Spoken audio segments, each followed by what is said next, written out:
नमस्कार दोस्तों। इस कहानी में आपको दोस्ती का अटूट बंधन और ईमानदारी का मीठा फल देखने को मिलेगा, जिसमें रोमांच और नए मोड़ कदम कदम पर आपका उत्सुकता बनाए रखेंगे। आइए कहानी शुरू करते हैं। जब सूरज की पहली सुनहरी किरणें जंगल के रास्ते को छूती थी, तो एक गरीब लकड़हारा अपनी कुल्हाड़ी कंधे पर रखे किशोरी लाल जंगल की ओर निकल पड़ता था। गांव के लोग उसे प्यार से बस किशोरी कहकर पुकारते थे। उसकी आर्थिक स्थिति बहुत ही खराब थी। वह एक टूटी हुई झोपड़ी में रहता था। उसके कपड़े पुराने थे और घर में अक्सर भूख का सन्नाटा पसरा रहता था। उसकी माँ हर दिन ईश्वर से यही प्रार्थना करती थी कि आज उन्हें भरपेट खाना मिल जाए।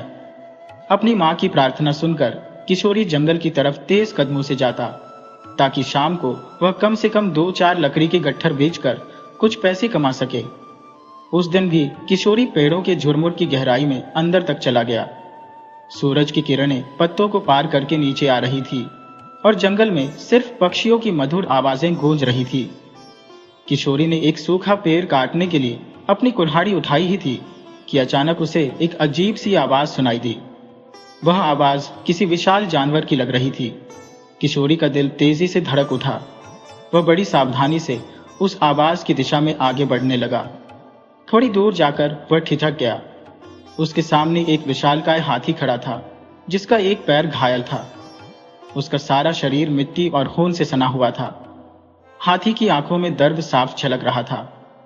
किशोरी ने पहले तो डर के मारे पीछे हटना चाहा, लेकिन हाथी की लाचार नजरों ने उसे रोक लिया। उसने धीमी आवाज में कहा, हे ईश्वर, जंगल का राजा आज इतना मजबूर है। किशोरी ने चारों तरफ देखा कि कहीं कोई शिकारी तो नहीं है, लेकिन वहां बस वह घायल हाथी ही अकेला था। उस गरीब लकड़हारे के पास न तो कोई दवा थी, न कोई रस्सी और न ही खाने पीने का कोई सामान, मगर उसके दिल में दया का सागर था। वह हाथी के करीब गया। कांपते हुए हाथों से उसने हाथी के पैर का घाव देखा। किशोरी ने अपने गमछे का एक टुकड़ा फाड़कर उसके घाव पर बांध दिया और फिर उसे प्यास बुझाने के लिए पानी पिलाने लगा। किशोरी खुद पसीने से भीग चुका था। वह सोचने लगा, आज अगर मैंने पेड़ काटने में समय लगाया होता तो घर में चूल्हा जलता, लेकिन इस मजबूर जानवर को यूं ही छोड़ देना मेरी अंतरात्मा को स्वीकार नहीं है। शाम ढलने लगी। किशोरी ने हाथी की आंखों में देखा। उसे लगा जैसे वह हाथी उसका शुक्रिया कर रहा हो। गरीब लकड़हारा अपने घर की ओर चल दिया, मगर उसके मन में यह उलझन थी कि क्या मुझे कल फिर इसकी देखभाल के लिए आना चाहिए या इसे इसके हाल पर ही छोड़ दो। उस रात किशोरी के दिल में भूख से ज्यादा बेचैनी थी। उसके कानों में उस हाथी की दर्द भरी आवाज गूंज रही थी। वह सारी रात करवटें बदलता रहा। उसकी आंखों के सामने बार बार घायल हाथी का दृश्य आ रहा था। वह मन में यही सवाल कर रहा था कि क्या उस बेजुबान जानवर को ऐसे ही छोड़ देना इंसानियत कहलाएगी। सुबह मुर्गे की बांग के साथ किशोरी जागा। उसकी मां ने कहा, बेटा, आज जल्दी जल्दी लकड़ियां लेकर आना, कल हमें भूखे ही सोना पड़ा था। ये सुनकर किशोरी का मन और भी दुखी हो गया। उसने कहा, मां, आज मैं कोशिश करूंगा कि ज्यादा से ज्यादा लकड़ियां काट कर ले आऊं। पर अंदर ही अंदर वह सोच रहा था, ज्यादा लकड़ियां काटने जाऊं या हाथी की देखभाल करो। कुल्हाड़ी कंधे पर रखकर वह फिर से जंगल की ओर चल दिया। रास्ते में उसके दिल में दुविधा चल रही थी। वह जंगल में पहुंचा। उसने एक सूखे पेड़ पर अपनी कुल्हाड़ी चलाई। धड़ाम की आवाज के साथ सूखे पेड़ की लकड़ी जमीन पर गिरी। तभी अचानक उसका हाथ रुक गया, क्योंकि पेड़ काटने की आवाज के बीच उसे फिर से उस हाथी की आवाज सुनाई दी, जैसे वह उसे पुकार रहा हो। किशोरी ने गहरी सांस ली, कुल्हाड़ी जमीन पर रखी और सोचने लगा, लकड़ियां तो कल भी काटी जा सकती है, मगर वह बेचारा हाथी अगर आज ही दम तोड़ गया तो। किशोरी तेज कदमों से उस हाथी के पास पहुंचा। हाथी अब पहले से भी ज्यादा कमजोर दिखाई दे रहा था। उसकी सांसें भारी थी और उसकी सूंड पर मिट्टी लगी हुई थी। किशोरी ने पानी के कुछ घूंट उसके मुंह में डाले। हाथी की आंखें खुली। उसे देखकर लगा जैसे वह कह रहा हो कि तू आ गया, मैं तेरा ही इंतजार कर रहा था। किशोरी ने फिर से अपना गमछा खोला और हाथी के घाव पर पट्टी बांध दी। खून अब सूख चुका था, मगर दर्द अभी भी था। दोपहर हो चुकी थी। किशोरी हाथी की सेवा में लगा हुआ था। वह बार बार यही सोचता, आज अगर लकड़ियां कटी तो घर में चूल्हा जलेगा, लेकिन इस हाथी को कैसे छोड़ दूं? अगर इसे ऐसे ही छोड़ दिया तो मैं सारा जीवन खुद को माफ नहीं कर पाऊंगा। शाम होते होते किशोरी बड़ी मुश्किल से कुछ सूखी टहनियां ही इकट्ठी कर पाया। उन्हें लेकर वह वापस गांव की तरफ चल दिया। उसे पता था कि इतनी कम लकड़ियों के उसे बहुत ही कम पैसे मिलेंगे, मगर उसने सोचा कि आज मैंने यह नुकसान सह लिया पर हाथी को संभाल लिया। गांव में पहुंचा तो लोगों ने उसे ताने दिए। कोई कहता, किशोरी, तू तो आज भी ढंग से लकड़ियां लेकर नहीं आया, लगता है तू आलसी हो गया है। पर वह कुछ न बोला। उसे पता था कि अगर वह सच बताएगा तो लोग उसका मजाक उड़ाएंगे कि अरे, गरीब होकर हाथी पालने चला है। रात को जब उसने अपनी माँ के सामने थोड़ी सी रोटियां रखी तो माँ ने हैरानी से पूछा, आज रोटियां कम क्यों है? किशोरी ने झूठ ही बोल दिया, माँ, आज जंगल में अच्छे पेड़ नहीं मिले। इसके बाद दोनों माँ बेटा खाना खाकर सो गए। अगली सुबह किशोरी ने एक बार फिर अपने कंधे पर कुल्हाड़ी लटकाई और जंगल में जा पहुंचा। उसकी आंखों में एक हल्की सी उम्मीद थी। वह सबसे पहले सीधा उसी जगह पर पहुंचा जहां हाथी पड़ा था। किशोरी ने जैसे ही पेड़ों के झुरमुट को हटाकर देखा तो उसने राहत की सांस ली। वह हाथी अब पहले से कुछ बेहतर दिखाई दे रहा था। देखते ही देखते हाथी ने एक हल्की सी आवाज निकाली। इस बार उसकी आवाज में दर्द नहीं था, बल्कि एक धन्यवाद था। किशोरी उसके पास बैठ गया और धीरे से कहा, दोस्त, ईश्वर का शुक्र है कि तुम ठीक हो गए। अब हिम्मत मत हारना। किशोरी ने फिर से अपने गमछे से उसकी पट्टी बदल दी। अब घाव उतना गहरा नहीं था। थोड़ी देर बाद किशोरी ने लकड़ियां काटना शुरू कर दिया, लेकिन लकड़ियां बहुत ही भारी थी। किशोरी के लिए उनको उठाना आसान नहीं था। वह थककर सांस लेने के लिए जमीन पर बैठ गया। तभी उसे पीछे से कुछ सरसराहट सुनाई दी। किशोरी ने पलट कर देखा तो हाथी धीरे धीरे खड़ा होने की कोशिश कर रहा था। उसे देखकर किशोरी चौंक गया और बोला, अरे दोस्त, तुम खड़े हो गए। हाथी थोड़ा सा लड़खड़ाया और फिर सीधा खड़ा हो गया।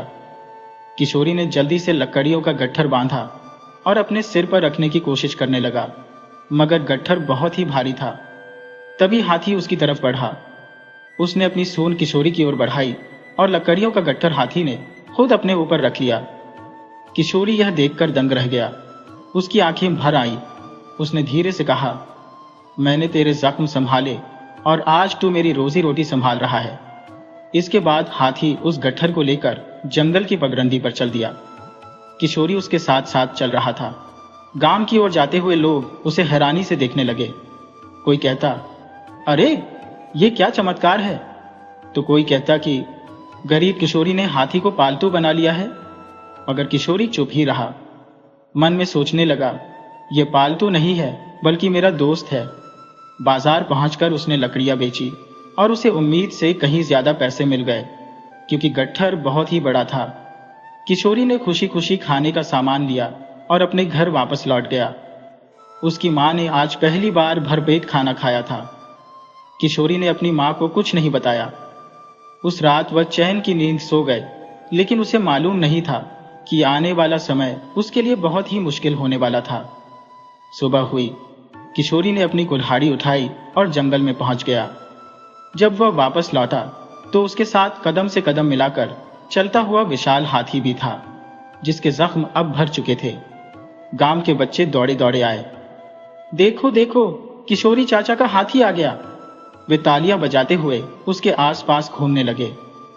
गांव के कुछ बूढ़े बुजुर्गों ने कहा कि किशोरी पर ईश्वर की दया है, तो किसी ने उसे शक की नजरों से देखा कि अवश्य इसके पीछे कोई भेद छुपा है। कुछ औरतें आपस में कहने लगी, किशोरी की किस्मत खुल गई, वरना किसी गरीब को कोई हाथी कहाँ मिलता है। किशोरी चुपचाप अपने हाथी के साथ चलता रहा। उसने किसी को कोई सफाई नहीं दी। उसने महसूस किया कि पूरे गांव की नजरें अब उसी पर टिकी थी। कुछ उसे आशीर्वाद दे रहे थे तो कुछ जलन और शक कर रहे थे। उसने तय किया कि वह हाथी को गांव की भीड़ से जितना दूर रख सके उतना दूर रखेगा और जंगल में ही उसकी देखभाल करेगा, ताकि लोग तंग न हो और हाथी को भी कोई नुकसान न हो। मगर गांव में अफवाहें फैलने लगी, परंतु किशोरी ने उन अफवाहों पर कोई ध्यान नहीं दिया। किशोरी कभी भी हरे भरे पेड़ नहीं काटता था, सिर्फ सूखे पेड़ ही काटता था। उसने हाथी के साथ भी कभी कोई जबरदस्ती नहीं की। लोगों ने उसका मजाक उड़ाया कि गरीब होकर हाथी पाल रहा है, मगर किशोरी सिर्फ मुस्कुराकर रह जाता। धीरे धीरे उस हाथी की खबर गांव के सबसे बड़े साहूकार सेठ अमरचंद के कानों तक पहुंच गए। अमरचंद साहूकार अपनी चालाकी और लालच के कारण पूरे गांव में मशहूर था। वह रेशमी कुर्ता पहनता, चमकदार जूते डालता और हर किसी से मीठी जुबान से बात करता, मगर उसकी नजरों में हमेशा लालच और मक्कारी ही झलकती थी। साहूकार ने अपने मुनीम को भेजकर कहा कि किशोरी से कहो कल सुबह मेरी हवेली पर आकर मिले, उससे एक बहुत ही खास काम है। पूरे गांव में यह खबर फैल गई कि किशोरी को साहूकार ने बुलाया है। कोई कहता कि अब तो किशोरी की किस्मत चमकेगी, तो कोई कहने लगा साहूकार की मेहरबानी यूं ही मुफ्त में नहीं मिलती, उसके पीछे हमेशा कोई न कोई लालच होता है। सुबह किशोरी उठा। उसने अपनी मां को खाना खिलाया और कहा, मां, मैं साहूकार से मिलने के लिए उसके घर जा रहा हूं। मां ने बेटे के सिर पर हाथ रखा और कहा, बेटा, एक बात हमेशा याद रखना कि सच्चाई ही इंसान का असली गहना होती है। अगर उसी को दे दिया तो धन दौलत का कोई फायदा नहीं। किशोरी साहूकार की हवेली की तरफ चल दिया। वह गांव की सबसे ऊंची हवेली थी, लोहे का फाटक, बड़ी बड़ी खिड़कियां। किशोरी जैसे ही अंदर पहुंचा, उसके पांव ठिठक गए। फर्श पर बिछे हुए मखमली कालीन जैसे उसे रोक रहे थे। वह सोचने लगा, मेरे फटे पुराने कपड़े और नंगे पांव क्या इस हवेली को रास आएंगे। दरवाजे पर ही साहूकार खड़ा था, रेशमी कुर्ता, हाथों में अंगूठियां और होठों पर बनावटी मुस्कुराहट। उसने किशोरी को ऊपर से लेकर नीचे तक देखा और फिर हंसकर बोला, आओ किशोरी, आओ। भाई, तुम्हारी मेहनत के चर्चे मैं खूब सुन रहा हूं। कहते हैं कि तुमने जंगल के राजा को अपना पालतू बना लिया है। वाकई तुम्हारी किस्मत चमक गई। किशोरी ने सिर झुकाकर कहा, साहूकार साहब, वो मेरा पालतू नहीं है, बस मैं उसकी मदद करता हूं और वह मेरी मदद करता है। फिर साहूकार अपनी गद्देदार कुर्सी पर बैठते हुए बोला, देख किशोरी, मैं तेरे सीधेपन की कदर करता हूं, मगर सीधा रहने से तुझे रोटी के अलावा और कुछ नहीं मिलेगा। मेरे पास तेरे लिए एक सौदा है, एक ऐसा सौदा जो रातों रात तुझे अमीर बना देगा। ये सुनकर किशोरी का दिल धड़कने लगा। उसने धीमी आवाज में पूछा, कैसा सौदा? साहूकार ने अपने मुनीम को इशारा किया। मुनीम तुरंत एक बड़ी सी थैली लेकर आया जो चांदी के सिक्कों से भरी हुई थी। साहूकार ने वह थैली ली और किशोरी को दिखाते हुए बोला, इसमें 500 चांदी के सिक्के हैं। तुझे बस इतना करना है कि उस हाथी से ज्यादा लकड़ियां ढुलवा। जंगल में सिर्फ पुराने पेड़ ही नहीं बल्कि सारे पेड़ काट डाल। बाजार में उनकी अच्छी कीमत है। तू और मैं मिलकर बड़ा कारोबार करेंगे। इतने सिक्के तेरे पास आएंगे जितने तूने जिंदगी में नहीं देखे होंगे। किशोरी की सांसें रुक गई। उसकी आंखों के आगे सिक्कों की थैली ठहर गई। वह सोच रहा था, अगर ये पैसे मेरे पास आ गए तो हमेशा के लिए गरीबी दूर हो जाएगी, झोपड़ी की छत भी बदल जाएगी और मां के लिए दवा भी आ जाएगी। मगर अगले ही पल उसके कानों में हाथी की वही आवाज गूंज उठी जो आवाज उसने पहली बार जंगल में सुनी थी। उसने खुद से कहा, क्या मैं अपने दोस्त पर अत्याचार करूंगा? क्या मैं जंगल की हरियाली को उजाड़ दूंगा? साहूकार ने मुस्कुराते हुए कहा, क्या सोच रहा है किशोरी? ये पैसे ले ले। गरीब आदमी के लिए इससे अच्छा मौका नहीं आता। तेरी मां का इलाज भी हो जाएगा और तेरा घर सोने जैसा बन जाएगा। सोच, गांव के लोग तुझे झोपड़ी वाला किशोरी नहीं बल्कि मालदार किशोरी कहेंगे। किशोरी की आंखें नम हो गईं। उसने गहरी सांस ली और कहा, साहूकार जी, मेरे लिए सिक्कों की थैली से बड़ी चीज मेरी सच्चाई है। मैं दोस्ती का सौदा नहीं कर सकता। वह हाथी मेरा साथी है और जंगल की हरियाली ईश्वर की कुदरत है। मैं उसे बर्बाद नहीं कर सकता। साहूकार की मुस्कुराहट अचानक से कड़वाहट में बदल गई। उसकी आंखों में लालच की आग जल उठी। वह दांत पीसकर बोला, सोच ले, यह मौका हर दिन नहीं आता। अगर तूने मेरा साथ नहीं दिया तो तुझे पछताना पड़ेगा। किशोरी ने नजरें झुकाकर कहा, अगर मैंने लालच को चुना तो ईश्वर मुझे कभी माफ नहीं करेगा। इतना कहकर गरीब किशोरी हवेली से बाहर चला गया। धूप तेज हो चुकी थी, लेकिन उसके चेहरे पर एक अजीब सा सुकून था। इधर साहूकार अंदर ही अंदर जल भुन चुका था। उसने मुनीम की तरफ देखा और कहा, यह गरीब मुझे ठुकरा रहा है। अब देखना, मैं इसे इसकी औकात याद दिला दूंगा। अगर ये पैसे से नहीं झुका तो इसे अपनी चाल से झुकाऊंगा। किशोरी को नहीं मालूम था कि आज उसने जिस लालच से मुंह मोड़ा था वह कल उसके खिलाफ हथियार बनकर खड़ा हो जाएगा। जब वह घर पहुंचा तो उसे बार बार साहूकार की बातें याद आ रही थी। वह थैली जिसमें 500 चांदी के सिक्के थे उसकी नजरों के सामने घूम रही थी। उसने आसमान की तरफ देखा और कहा, हे ईश्वर, मुझे शक्ति दे। और फिर उसने अपनी कुल्हाड़ी उठाई और जंगल की तरफ चल दिया। जंगल पहुंचकर उसने सूखे पेड़ ढूंढे, लकड़ियां काटना शुरू किया। पास में ही हाथी खड़ा था। किशोरी गट्ठर बांधने लगा तो अचानक कुछ लोग झाड़ियों में से निकलकर आए। वह पहले से ही हाथी पर नजर गड़ाए हुए थे। उनके साथ साहूकार का मुनीम भी था। मुनीम ने आगे बढ़कर कहा, किशोरी, साहूकार ने तुझे अच्छा सौदा दिया था मगर तूने ठुकरा दिया। अब आखिरी बार समझ ले, अगर तूने हाथी से ज्यादा काम नहीं करवाया तो तेरे लिए मुसीबतें खड़ी हो जाएंगी। किशोरी ने अपनी कुल्हाड़ी को कसकर पकड़ा और शांत स्वर में कहा, यह हाथी मेरा साथी है, मजदूर नहीं। मैं इसे तकलीफ नहीं दे सकता। हाथी भी अब खतरा भांप चुका था। उसने अपनी सूंड उठाई और जमीन पर पटकी। धूल उठी, झाड़ियां हिलने लगी। मुनीम दांत पीस कर रह गया। उसके आदमी पीछे हट गए। मुनीम बोला, ठीक है, तू हमारी बात नहीं मानता तो सुन ले। अब तू सुकून से इस गांव में नहीं रह सकता। गांव भर में तुझे बदनाम कर देंगे। तुझे भूखे मरने पर मजबूर होना पड़ेगा। इतना कहकर वे सब लौट गए। किशोरी वहीं पर खड़ा रहा। उसने हाथी से कहा, दोस्त, आज तूने फिर से मुझे सहारा दिया है, लेकिन लगता है कि अब हमारा इम्तिहान शुरू होने वाला है। किशोरी ने लकड़ी का गट्ठर बांधा और बाजार की तरफ चल दिया। वहां से उसे पता चला कि साहूकार ने दुकानदारों को पहले से ही चेतावनी दे दी थी कि किशोरी से लकड़ी मत खरीदना। वह जंगल को नुकसान पहुंचा रहा है। उसकी लकड़ी अपवित्र है। उस रात किसी ने भी किशोरी की लकड़ी नहीं खरीदी और वह सोच रहा था, अगर बाजार में कोई मेरी लकड़ी नहीं खरीदेगा तो मां की दवा कैसे आएगी, पेट की आग कैसे बुझेगी। अगले दिन मुर्गे की बान के साथ वह उठा, कुल्हाड़ी उठाई, जंगल पहुंचा। वहां पर हाथी पहले से ही उसका इंतजार कर रहा था। उसने लकड़ियां काटी और सोचने लगा, अगर आज भी व्यापारियों ने मेरी लकड़ियां नहीं खरीदी तो भूखे ही सोना पड़ेगा। उसने गट्ठर को हाथी की पीठ पर रखा और गांव की तरफ चल दिया। लोगों ने जब उसे आते हुए देखा तो कानाफूसी शुरू हो गई। कहने लगे, देखो, ये वही है जो हाथी से लकड़ियां ढुलवाता है। लगता है साहूकार ने इसे खरीद लिया है। किसी ने कहा, नहीं भाई, ये गरीब है, इसकी मजबूरी है। किशोरी ने सबको अनसुना कर दिया और आगे बढ़ता गया। उसने लकड़ियां उतारी और दुकानदारों से कहा, देखो भाइयों, ये सारी लकड़ियां सूखी है। मैंने किसी जिंदा पेड़ को नहीं काटा। चाहो तो आकर देख लो। एक बूढ़ा दुकानदार आगे बढ़ा। उसने लकड़ियों का गट्ठर हाथ में लिया और उसे छील कर देखने लगा और फिर बोला, सचमुच यह सूखी लकड़ी है, मैं इसे खरीदूंगा।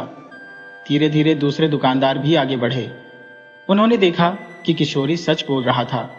उन्होंने भी लकड़ियां खरीदी, पैसे गिनकर उसके हाथ में रखे। किशोरी ने पैसे हाथ में लेकर आसमान की तरफ देखा और कहा, हे ईश्वर, तुम्हारा लाख लाख धन्यवाद। इसके बाद उसने अपनी मां की दवा खरीदी, रोटियां ली और घर पहुंच गया। उसने हाथी के लिए भी चारे का इंतजाम किया, मगर दूर हवेली में बैठा हुआ साहूकार अपनी आंखों में जलन और गुस्सा लिए हुए था। उसने अपने मुनीम से कहा, वह गरीब लकड़हारा अभी तक चैन से सो रहा है। मैं उसे तोड़ना चाहता हूं, मगर वह तो और मजबूत होता जा रहा है। अब सिर्फ अफवाहों से काम नहीं चलेगा, हमें कुछ और करना होगा। उस दिन जब गांव में चौपाल लगी तो साहूकार का मुनीम वहां पर पहुंच गया। तरह तरह की अफवाहें गांव में फैलने लगी। कोई कह रहा था कि किशोरी और उसका हाथी जंगल को तबाह कर देंगे। किसी ने कहा, वह हाथी हम इंसानों के लिए खतरा है। आज तो वह लकड़ियां ढो रहा है, कल को बच्चों को कुचल देगा। कोई चिल्लाकर बोला, उस गरीब के पास इतने पैसे कहां से आ गए, जरूर इसके पीछे कोई भेद है। किशोरी इन सभी बातों से बेखबर हाथी को तालाब में पानी पिला रहा था। शाम को जब चौपाल पर भीड़ और भी बढ़ गई तो साहूकार वहां पर आया और ऊंची आवाज में बोला, गांव वालों, वो हाथी हमारा नहीं है, वह जंगल का है, और अगर किसी दिन वह बेकाबू हो गया तो हमारे बच्चों की जान जाएगी। और यह किशोरी जो कल तक दाने दाने को मोहताज था, आज इसका घर अनाज से भरा पड़ा है। तभी भीड़ में से एक आदमी खड़ा हुआ और बोला, यह हाथी सचमुच बेकाबू हो गया तो उस दिन हमारे गांव का क्या होगा? दूसरे ने कहा, उसे गांव से निकाल दो। किशोरी उस भीड़ के सामने आकर खड़ा हुआ। उसने हाथ जोड़कर कहा, भाइयों, मैंने कभी किसी का हक नहीं मारा। मैंने हमेशा सिर्फ सूखे पेड़ ही काटे हैं, कभी किसी हरे पेड़ को हाथ नहीं लगाया। यह हाथी मेरा साथी है, कोई मजदूर नहीं। अगर तुम्हें यकीन ना हो तो मेरे साथ जंगल चलो और अपनी आंखों से देख लो। मगर भीड़ में से एक आवाज आई, तो क्या यह साहूकार झूठ बोलता है? किशोरी जब उस रात झोपड़ी में वापस आया तो मां ने पूछा, बेटा इतना उदास क्यों है? किशोरी ने कहा, मां, गांव के सभी लोग मेरे खिलाफ हो गए हैं। वे मेरी दोस्ती और ईमानदारी को झूठा कहते हैं। मां ने कहा, बेटा सच का रास्ता कभी आसान नहीं होता। उधर हवेली में साहूकार ने अपने मुनीम से कहा, आज मैंने लोगों को जगाया है, कल मैं उन्हें भड़काऊंगा। देखना, जल्दी ही यह हाथी किशोरी के लिए बोझ बन जाएगा। अब गांव की गलियों में अफवाहें और भी गहरी हो चुकी थी। नुक्कड़ पर खड़े लोग आपस में बातें करते कि किशोरी का हाथी खतरनाक है। साहूकार कहता है कि उसे बांधकर शहर में बेच देना चाहिए। अगर वह बेकाबू हो गया तो गांव उजड़ जाएगा। किशोरी चुपचाप यह सुनता रहा, लेकिन उसने हाथी का साथ नहीं छोड़ा। वह पेड़ काटता, गट्ठर बनाता और बाजार में लकड़ियां बेचता। एक दिन शाम के समय सूरज ढलने वाला था तो किशोरी जंगल से हाथी के साथ वापस लौट रहा था कि अचानक झाड़ियों के पीछे से कई परछाइयां उभरी। किशोरी चौकन्ना हो गया और सामने की तरफ देखने लगा। सामने से 4-5 लठैत डंडे वाले लोग रस्सियां और डंडे लिए हुए वहां पर आए। मुनीम उनके साथ था। मुनीम ने ऊंचे स्वर में कहा, किशोरी, अब यह हाथी हमारा है। साहूकार ने फैसला किया है कि वह इसे बेचकर दौलत कमाएगा। तो गरीब है, तो इस जानवर का बोझ उठा नहीं पाएगा। अब हट जा हमारे रास्ते से, वरना तुझे भी कुचल देंगे। किशोरी का दिल धड़कने लगा, मगर उसने अपने डर को छुपाकर कहा, यह हाथी मेरा साथी है, मैं इस पर आंच भी नहीं आने दूंगा। हाथी भी अब खतरे को भांप चुका था। उसके कान खड़े हो गए। उसने सूंड हवा में लहराई, एक पांव जमीन पर पटका, धूल का गुब्बार उठा। किशोरी उनके सामने दीवार बनकर खड़ा था। उसने ऊंची आवाज में कहा, रुक जाओ, अगर किसी ने हाथी को हाथ लगाया तो पहले मेरी लाश पर से गुजरना होगा। एक आदमी ने कहा, मारो इसे और हटाओ यहां से। उसने डंडे का वार किया तो किशोरी ने कुल्हाड़ी से उसके वार को रोका। हाथी ने जब यह नजारा देखा तो उसकी आंखें भर आई। उसने अपनी सूंड से उस लठैत को उठाया और दूर फेंक दिया। यह देखते ही मुनीम पीछे हट गया। हाथी ने एक जोरदार चिंगार लगाई। उसकी आवाज पूरे जंगल में फैल गई। किशोरी बोला, नहीं दोस्त, किसी को जान से नहीं मारना। लठैत धीरे धीरे पीछे हटने लगे। उनकी आंखों में डर साफ दिखाई दे रहा था। मुनीम दांत पीसते हुए बोला, किशोरी, तूने आज तो हमें रोक दिया, मगर यह कहानी यहां पर खत्म नहीं होगी। देखना, हम पूरे गांव को तेरे खिलाफ खड़ा कर देंगे। ये कहकर वह सभी लोग वहां से भाग गए। किशोरी छिटक कर जमीन पर बैठ गया। उसका बदन पसीने से तरबतर था। हाथ पांव कांप रहे थे, मगर चेहरे पर राहत थी। हाथी उसके पास आया, उसे खड़ा किया। उस रात जब किशोरी घर पर पहुंचा तो मां ने पूछा, बेटा, तुझे ये चोट कैसे लगी? किशोरी ने मां के पैरों में सर रख दिया और कहा, मां, आज ईश्वर ने मेरी वफादारी की परीक्षा ली। लोगों ने हमें तोड़ने की कोशिश की, मगर परमात्मा ने हमें संभाल लिया। इसके बाद उसने अपनी मां को सारी बात बता दी। किशोरी घर के बाहर गया, जहां पर हाथी खड़ा था, मानो वह कह रहा हो कि तू मेरा साथी है, मैं तेरा पहरेदार हूं। लेकिन हवेली में बैठा हुआ साहूकार गुस्से में तमतमा रहा था। वह सोच रहा था कि किशोरी ने पहले मेरी बात को ठुकराया, मेरे आदमियों को भगाया, मेरे सौदे को लात मारी, और अब उसका यह हाथी उसकी ताकत नहीं बल्कि उसकी बर्बादी का कारण बनेगा। मैं ऐसी चाल चलूंगा कि उसका सब्र टूट जाएगा। किशोरी को नहीं पता था कि अभी उसका असली इम्तिहान बाकी है। किशोरी की मां झोपड़ी में अपने बेटे के जख्मों पर मरहम लगा रही थी और ईश्वर से प्रार्थना कर रही थी कि हे भगवान, मेरे बेटे की रक्षा करना। सुबह किशोरी एक नई ताकत के साथ उठा। उसने कुल्हाड़ी उठाई और हाथी के साथ जंगल में चला गया। वो सूखे पेड़ों को तलाशने लगा, मगर उसके दिल में एक अजीब सी बेचैनी थी कि कहीं साहूकार के लोग दोबारा न आ जाए। अचानक हाथी रुक गया। उसने अपनी सूंड हवा में उठाई। किशोरी ने घबराकर पूछा, क्या हुआ दोस्त? हाथी धीरे धीरे जंगल के अंदर की तरफ चला गया। किशोरी भी उसके पीछे चल दिया। कुछ देर के बाद वह दोनों एक पुराने से पेड़ के पास पहुंचे। पेड़ का तना आधा सड़ा हुआ था, जड़ बाहर निकली हुई थी। हाथी ने जड़ को हिलाना शुरू किया। किशोरी यह सब कुछ हैरानी से देख रहा था। हाथी ने जोर लगाया। पेड़ का तना एक तरफ से फट गया। पेड़ की जड़ के नीचे जमीन में एक छोटा सा गड्ढा था। किशोरी ने झुककर गड्ढे में देखा तो एक पुराना सा लोहे का संदूक दिखाई दिया। किशोरी की सांसें तेज हो गईं। उसने कांपते हाथों से संदूक को खोला। उसके अंदर सोने चांदी के सिक्के और गहने भरे हुए थे। किशोरी यह देखकर दंग रह गया। उसने आसमान की तरफ देखा और रोते हुए कहा, हे ईश्वर, ये सब कुछ आपकी दया है। हाथी ने अपनी सूंड से किशोरी के कंधे को हल्के से छुआ, जैसे वह कह रहा हो, यही इनाम तुम्हारी सच्चाई और तुम्हारे सब्र का परिणाम है। उसने संदूक में रखे हुए धन को गौर से देखा। वह समझ गया कि यह कोई पुराना खजाना है जो शायद किसी व्यापारी या किसी राजा का हो सकता है और सदियों से मिट्टी में दबा हुआ है। लेकिन उसके दिल में पहला ख्याल यह आया कि अगर मैंने इसे सिर्फ अपने लिए रख लिया तो ये वही लालच होगा जिससे मैं अब तक बचता हुआ आया हूं। ईश्वर ने मुझे यह अपने लिए नहीं बल्कि दूसरों की सहायता के लिए दिया है। किशोरी ने उसी वक्त यह फैसला कर लिया कि यह दौलत वह गांव की भलाई में लगाएगा। उसने अपने आप से कहा, इससे माँ का इलाज भी होगा, झोपड़ी की छत भी बदलेगी, मगर सबसे पहले मैं उन लोगों की सहायता करूंगा जो भूख और तंगी में है। मैं गांव में कुआं खुदवाऊंगा, पाठशाला बनवाऊंगा और इस दौलत को नेकी की राह पर खर्चूंगा। उसकी आंखों में चमक थी। वह लकड़ियों का गट्ठर और संदूक लेकर जब गांव में पहुंचा तो सबसे पहले उसने वह संदूक अपनी मां को दिखाया। मां की आंखों में आंसू बहने लगे। उसने अपने बेटे को गले से लगाया और कहा, यह ईश्वर का दिया हुआ इनाम है।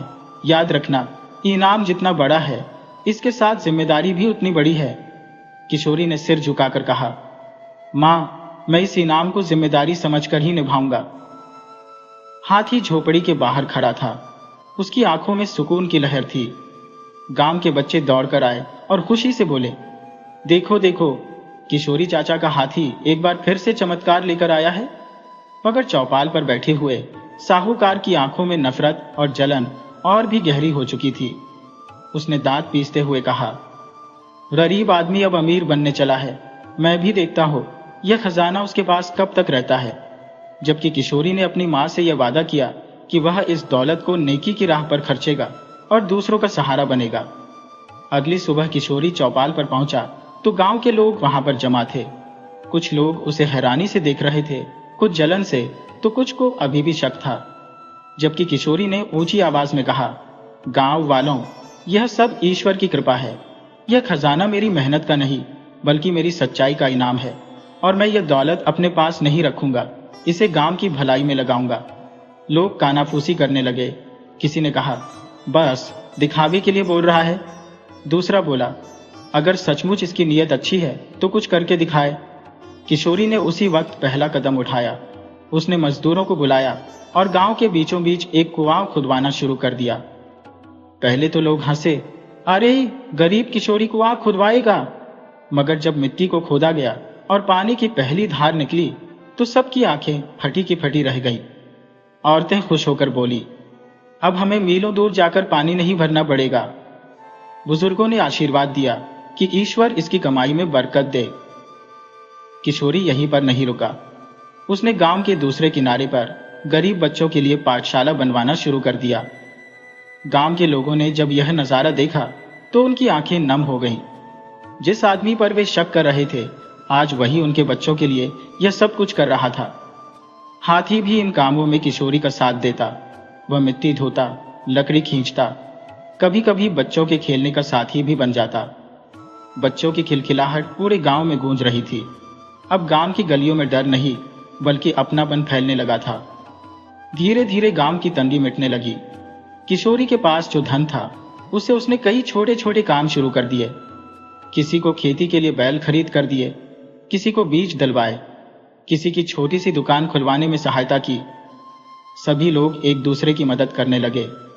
अब गांव की गलियां जो कभी भूख और झगड़ों से भरी होती थी, अब वहां पर चहल पहल थी।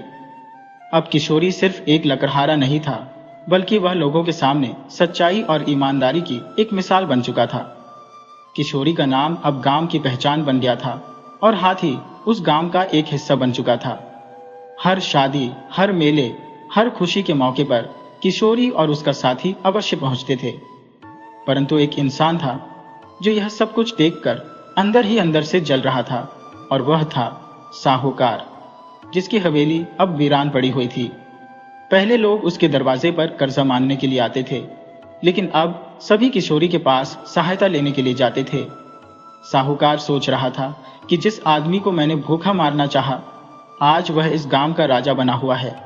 नहीं, ये सब मैं नहीं होने दूंगा। अब मुझे आखिरी चाल चलनी ही होगी।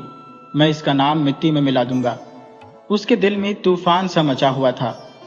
अब वह एक ऐसी साजिश करने वाला था जो किशोरी और उसके हाथी को हमेशा के लिए खत्म कर दे। उसने अपने मुनीम को बुलाकर कहा, आज आखिरी चाल चलनी है। अगर वह हाथी जिंदा रहा तो लोग हमें भूल जाएंगे। उस रात जंगल में चांदनी बिखरी पड़ी थी। साहूकार और उसके कुछ लोग हाथी की तरफ बढ़ने लगे। वह अपने साथ लोहे की जंजीरें, बड़ी बड़ी मशालें और डंडे लेकर आए थे।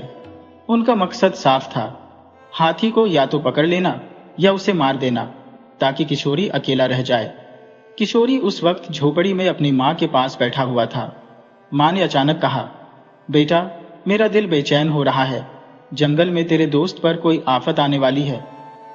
किशोरी ने बिना देर किए कुल्हाड़ी उठाई और जंगल की तरफ दौड़ लगा दी। हाथी उसकी आहट को पहचानता था। उसने जोर से सूंड उठाकर आवाज निकाली, जैसे वह सहायता के लिए उसे पुकार रहा हो। किशोरी वहां पहुंचा तो देखा कि साहूकार और उसके लठैत मशालें हाथ में लिए हुए हाथी को घेरे खड़े थे। किशोरी ने चौंक कर कहा, रुक जाओ, यह हाथी मेरा साथी है। अगर किसी ने हाथी को हाथ लगाया तो पहले मेरी जान लेनी होगी। साहूकार आगे बढ़ा और बोला, किशोरी, जब तू गरीब था तब मुझे तुझ पर तरस आता था, पर अब तू अमीर बनकर मुझे चुनौती दे रहा है। मैं इस हाथी को अपनी हवेली पर ले जा रहा हूं। मैं इससे काम लूंगा, इसे मेलों में नचवाऊंगा और तुझे तेरी औकात याद दिलाऊंगा। किशोरी बोला, साहूकार, तू हमेशा लालची ही रहा। तूने दौलत को ही अपना भगवान बना लिया। मगर सुन ले, मैं अपने दोस्त का सौदा नहीं करूंगा। मैं भूखा मर जाऊंगा, मगर उसे जंजीरों में नहीं बंधने दूंगा। साहूकार ने इशारा किया और उसके आदमी हाथी पर टूट पड़े। हाथी ने जोर से गर्जना की और सूर से एक की मशाल छीन ली और जमीन पर पटक दी। देखते ही देखते आग फैल गई। चारों तरफ अफरात फरी मच गई। किशोरी उनके आगे दीवार बनकर खड़ा हो गया। तभी एक लठैत का डंडा उसके सिर पर आकर लगा। खून बहने लगा। ठीक उसी समय गांव के कुछ लोग जो शोर सुनकर दौड़े चले आए थे, वहां पर पहुंच गए। मशालों की रोशनी में वह सब कुछ देख रहे थे। साहूकार के आदमी जबरदस्ती हाथी को पकड़ने की कोशिश कर रहे थे। किशोरी अकेला उनका सामना कर रहा था। घेर में से एक बूढ़े आदमी ने ऊंची आवाज में कहा, गांव वालों, अब यह सच और झूठ का फैसला है। किशोरी ने हमेशा सच्चाई का साथ दिया, गरीबों की सहायता की, जबकि इस साहूकार ने हमेशा लालच में आकर गांव के लोगों का खून ही चूसा है। और फिर वह भीड़ साहूकार के आदमियों पर टूट पड़ी। उनसे मशालें छीन ली गई, हाथी की रस्सियां काट दी गई। अब हाथी आजाद हो गया। उसने चिंघाड़ते हुए एक आदमी को जमीन पर पटका। अब डर के मारे साहूकार के बाकी आदमी वहां से भागने लगे, लेकिन भीड़ ने साहूकार को घेर लिया। कोई चिल्लाया, इसने बरसों तक हमें लूटा है। तो किसी ने कहा, इसकी वजह से पूरा गांव भूखा मर रहा है। साहूकार का शरीर पसीने से तरबतर था। उसका चेहरा पीला पड़ गया। वह घुटनों के बल गिर पड़ा और गिड़गिड़ाने लगा, मुझे माफ कर दो, मैंने लालच में आकर दूसरों का नुकसान किया। किशोरी, जिसके कंधे से खून बह रहा था, वह आगे बढ़ा और बोला, साहूकार, तूने मुझे बहुत दुख दिया है, मगर मैं तुझे माफ करता हूं, क्योंकि अगर मैं भी तेरे जैसा बदला लूंगा तो मुझ में और तुझ में फर्क ही क्या रह जाएगा। जा और अपनी जिंदगी को बदल, वरना ईश्वर की लाठी तुझे ऐसी पड़ेगी कि तू किसी लायक नहीं रहेगा। गांव के लोगों ने भी किशोरी का साथ दिया। उस दिन के बाद से गांव की तस्वीर हमेशा के लिए बदल गई। किशोरी ने खजाने से मिले हुए धन को गांव की भलाई में लगा दिया। कई और कुएं खुदवाए गए, कई पाठशालाएं खोली गई, गरीबों के लिए लंगर शुरू कर दिया गया। अब किशोरी गांव वालों के लिए एक मिसाल बन चुका था। लोग दूर दूर से आकर कहते, ये वही लकड़हारा है जिसने सच्चाई और दोस्ती का साथ दिया। उसका हाथी अब हमेशा उसी के साथ रहा। वह कभी बाजार में बोझा ढोता, कभी बच्चों को झोले की तरह अपनी पीठ पर बिठाता। उसकी आंखों में हमेशा वही वफादारी थी। दूसरी तरफ साहूकार और उसकी हवेली अब वीरान हो चुकी थी। अब उसके दरवाजे पर कर्ज मांगने के लिए कोई नहीं आता था। वह अकेला रह गया। अपने लालच और जलन में डूबकर उसने अपनी सारी दौलत को खो दिया। किशोरी अब हर रात अपनी माँ के पास बैठता, उसके पांव दबाता और कहता, माँ, मैंने देख लिया कि दौलत इंसान को ऊंचा नहीं करती, बल्कि सच्चाई, ईमानदारी और संतुष्टि ही इंसान को ऊंचा लेकर जाती है। माँ उसके सिर पर हाथ फेरती और उसे आशीर्वाद देती। इस कहानी से हमें यह सीख मिलती है कि सच्ची दोस्ती और ईमानदारी का साथ कभी नहीं छोड़ना चाहिए, क्योंकि यही हमारे जीवन की असली दौलत है। लालच चाहे कितना भी शक्तिशाली क्यों ना हो, नेकी के सामने उसे हमेशा हार माननी पड़ती है।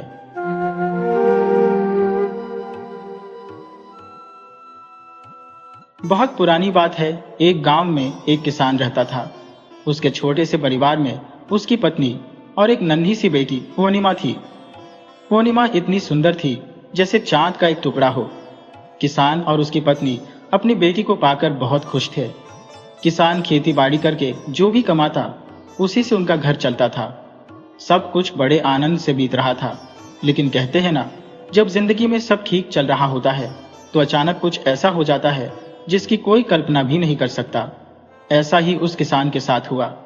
किसान की पत्नी बीमार पड़ गई। उसने ऐसी चारपाई पकड़ी कि फिर उठ ही नहीं पाई। बेटी पूर्णिमा भी तब तक कोई 6-7 महीने की हो चुकी थी। पत्नी के बीमार पड़ने से बेचारा किसान बड़ा दुखी रहने लगा। उसने अपनी पत्नी के इलाज में कोई कसर नहीं छोड़ी। हर तरह की दवा कराई, कई वैद्य हकीमों को दिखाया, लेकिन उस समय इतनी अच्छी चिकित्सा नहीं थी। लोग ज्यादातर देसी इलाज पर ही निर्भर रहते थे। बहुत इलाज कराने के बाद भी किसान की पत्नी बच नहीं पाई और वह इस दुनिया से चल बसी। किसान पर तो पत्नी के जाने से दुखों का पहाड़ टूट पड़ा। बेचारा किसान बहुत उदास था। एक तो उसकी बेटी बहुत छोटी थी और ऊपर से पत्नी को खोने का दर्द। अब किसान यह सोचने लगा कि बेटी को पाले या पेट भरने के लिए कुछ कमाए जिससे घर गृहस्थी चले। अगर वह खेतों में जाता तो बेटी पूर्णिमा का ख्याल कौन रखता, और अगर पूर्णिमा का ख्याल रखता तो खाने का इंतजाम कैसे होता। किसान को यह बड़ी दुविधा लग रही थी। अब किसान के पड़ोसी और रिश्तेदार उससे कहने लगे, देखो भाई, तुम्हें अब दूसरा विवाह कर लेना चाहिए। तुम्हारी बेटी बहुत छोटी है, उसे भी माँ की जरूरत है। न तुम उसे माँ का प्यार दे पाओगे और न ही माँ की तरह उसकी देखभाल कर पाओगे। आखिर वह बेटी है और उसके लिए माँ बेहद जरूरी है। पहले तो किसान टालता रहा। वह अपनी बेटी के लिए कोई सौतेली माँ नहीं लाना चाहता था। लेकिन जब उसे अपनी बेटी के पालन पोषण में दिक्कतें आने लगी, क्योंकि वह खेत जाता तो बेटी की देखभाल कौन करता, और अगर बेटी की देखभाल घर पर रहकर करता तो खेत पर काम करने कौन जाता। अब किसान ने भी हार मान ली और तय कर लिया कि उसे दूसरा विवाह कर लेना चाहिए। किसान के रिश्तेदारों ने उसके लिए एक लड़की देखी और उसका विवाह उस लड़की से करवा दिया। किसान की दूसरी पत्नी आ गई, जिसका नाम माया था।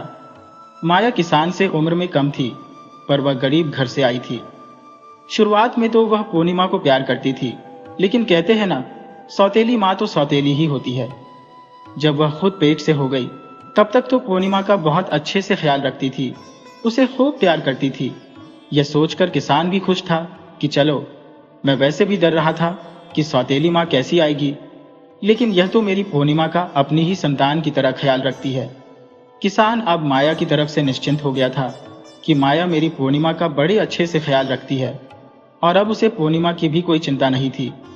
9वें महीने में माया ने एक बेटी को जन्म दिया, जो बहुत काली और कुरूप थी। उसका नाम अमावस्या रखा गया, क्योंकि बड़ी बेटी का नाम पूर्णिमा था। अपनी बेटी के होते ही पता नहीं माया में क्या बदलाव आया। वह पूर्णिमा से बहुत नफरत करने लगी। अब उसे पूर्णिमा फूटी आंख नहीं सुहाती थी। छोटी सी पूर्णिमा धीरे धीरे बड़ी होने लगी। कहते हैं ना, जब बच्चा अभाव में और बिना माँ बाप के प्यार के पलता है तो प्यार के अभाव में बच्चा जल्दी समझदार हो जाता है। यही पूर्णिमा के साथ भी हो रहा था। वह समय से पहले ही समझदार होती जा रही थी। इधर छोटी सी पूर्णिमा अब 1.5 साल की हो गई थी। वह चलने लगी थी और अपनी तोतली जुबान में जो बातें करती थी, लेकिन पूर्णिमा की सौतेली माँ उसे देखकर बिल्कुल भी खुश नहीं होती थी। पूर्णिमा की अपनी सगी माँ रूपा बहुत पूजा पाठ करती थी, इसलिए उनके संस्कारों की झलक पूर्णिमा पर भी दिखाई देती थी। वह छोटी थी तभी लौटा भर जल ले जाती और शिवलिंग पर चढ़ाती थी। तब तो सब सोचते कि बचपन है। अब पूर्णिमा की सौतेली माँ को पूर्णिमा का कोई भी काम नहीं सुहाता था। धीरे धीरे दोनों बच्चियां बड़ी हो रही थी। अब उसकी सौतेली माँ दोबारा गर्भवती हो गई। इस बार उसने एक बेटे को जन्म दिया। अब तो उसका गुस्सा 7वें आसमान पर था। अब उसे पूर्णिमा बिल्कुल भी अच्छी नहीं लगती थी। पूर्णिमा को देखकर तो पता नहीं उसे क्या होता था, वह बिल्कुल जल भुन जाती थी। वह तो बस अपने बच्चों में खुश रहती थी। किसान भी यह बात समझता था। वह अपनी बेटी से प्यार तो करता, लेकिन पूर्णिमा की सौतेली माँ घर में फिर कलह कर देती और इसलिए किसान भी कुछ नहीं बोल पाता था। चुपचाप जो माया कहती उसी को सच मान लेता था। अब धीरे धीरे समय बीता और दोनों लड़कियां बड़ी हो गईं।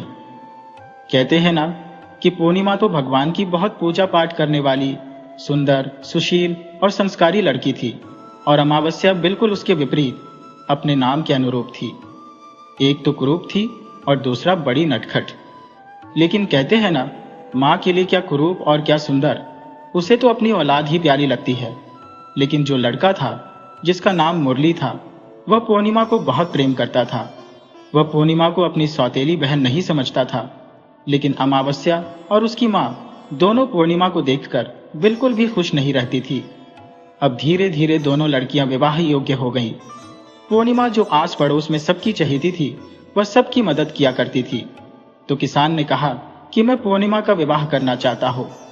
तब किसान की पत्नी माया बोली, देखिए, लड़कियों की शादी तो बाद में कर लेंगे, पहले घर में बहू आ जाए तो ठीक रहेगा। क्योंकि लड़का भी जवान था, उसने पहले अपने बेटे की शादी की। शादी के बाद बेटे की बहू घर में आ गई। जब घर में बहू आई तो वह पूर्णिमा से बहुत खुश रहती थी। पूर्णिमा अपनी भाभी का पूरा ख्याल रखती, उनके काम में हाथ बटाती और हर तरीके से उनकी मदद करती। इसके विपरीत अमावस्या अपनी भाभी के किसी भी काम को हाथ नहीं लगाती थी, उल्टा भाभी पर ही रौब झाड़ती रहती थी। भाभी के काम में कमियां निकालती थी, जिससे अमावस्या की भाभी का झुकाव पूर्णिमा की तरफ हो गया। वह अमावस्या को कम पसंद करती थी और यही जलन दोनों माँ बेटी को होती थी। इसी के कारण पूर्णिमा को और ताने सहने पड़ते थे। अब दोनों लड़कियां शादी योग्य थी। किसान ने एक दिन माया से कहा, माया देखो, पूर्णिमा बड़ी है, चाहे उनमें 1-2 साल का ही अंतर है अमावस्या और पूर्णिमा में, लेकिन घर में बहू आ गई है। अब दोनों बेटियों को अच्छे योग्य व देखकर उनका विवाह कर देना चाहिए।